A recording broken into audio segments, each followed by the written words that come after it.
18 বারের চেষ্টায় IPL champion হয়েছে রয়্যাল চ্যালেঞ্জার্স বেঙ্গালুরু। স্বপ্ন পূরণ হয়েছে বিরাট কোহলির। যে কারণে এবারের আইপিএল বেঙ্গালুরু সমর্থকদের জন্য ছিল বিশেষ কিছু। আনন্দে মাতোয়ারা বেঙ্গালুরু তাই উদ্যোগ নিয়েছিল ঘরের মাঠে গিয়ে সমর্থকদের সঙ্গে নিয়ে গ্র্যান্ড সেলিব্রেশন করার।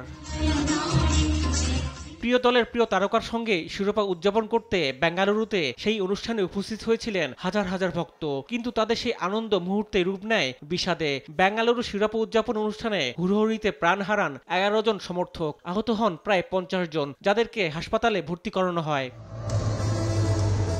মর্মান্তিক এই ঘটনায় পুলিশের লাঠিচার্জের অভিযোগ করেন ভক্তরা। জানান এই জন্য তারা টিকিটও কিনেছিলেন। তাদের ভুলটা কোথায় সেটাই বুঝতে পারেননি তারা।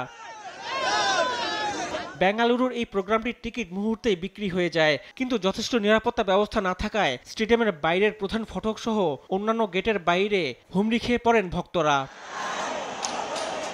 দুপুর 3:30টার দিকে ভিড় অতিরিক্ত বেড়ে যায়, ফলে পুলিশ ও স্টেডিয়াম কর্তৃপক্ষ সব গেট বন্ধ করে দেয়, যাতে টিকিটবিহীন লোকজন বৈধ টিকিটধারীর সঙ্গে ভেতরে ঢুকতে না পারে। বিকেল 4:30টার দিকে ভিড় আরও বাড়ে, যার ফলে পুলিশ বল প্রয়োগ করে তাদেরকে ছত্রভঙ্গ করে দেয়।